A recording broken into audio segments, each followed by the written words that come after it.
Hi there. This is Dr. John Whitcomb talking about inactivity doubles your risk for COVID. Okay, what are the risk factors for COVID-19? This is a new virus we're all learning about. We know advanced age, over 65, male gender, underlying conditions like heart disease, diabetes, obesity.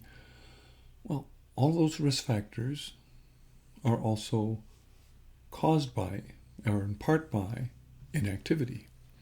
So there should be some link between the two, but nobody's actually ever studied that in and of itself. Well, Kaiser Permanente happens to have a relatively effective screening tool for checking for physical activity. They basically say physical vital signs. And they ask people, how many times when they come in to be seen, they say, how many times do you have brisk physical activity or moderate physical activity? And they can have a huge population they can follow. So, for example, Kaiser Permanente in Southern California has an electronic record. It covers 4.5 million people, and from January to October of 2020, they had roughly 103,000 patients who had COVID, of whom 48,400 had 3 careers and exercise. Pretty big population, good numbers.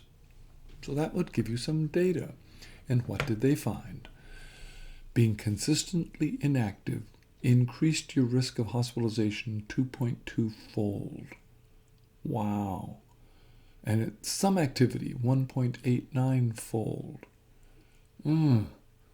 So being a little bit of a couch potato. Now, good activity meant a brisk walk for 20 minutes so that you would meet American Heart Association criteria, 150 minutes a week.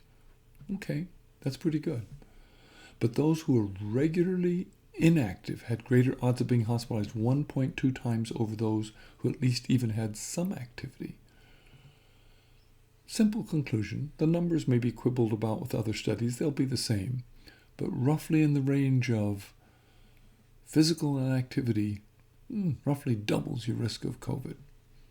Now my hunch is, when you're active and you're briskly active, your blood sugar goes down. And you start using up your glycogen stores and start making a few ketones. And I can prove that because I wear a continuous glucose monitor on all occasions, and I'm learning just on myself. My father died of diabetes, and I want to know what my blood sugar is. And I may have a blood sugar of 110, but if I go for a brisk walk, I'll be 90 by the time I'm done my walk. You might try getting a continuous glucose monitor for yourself and see what it does. It's ridiculous that they're prescription. They should be absolutely over the counter for everybody, because I'm now using them routinely to help people lose weight and to say, how do you get your average blood sugar down such that you never exceed 100 on your blood glucose? You have to change your eating completely to do that. You can have all the green vegetables, all the fresh vegetables, all the meat you want. But 6 raisins and I'll get a blood sugar of 120. Scoop of ice cream, 200. Inactivity accentuates all of that. Dr. John Whitcomb for News and Nutrition. Physical activity doubles your risk of COVID. Probably does it for other diseases too, but COVID we can measure.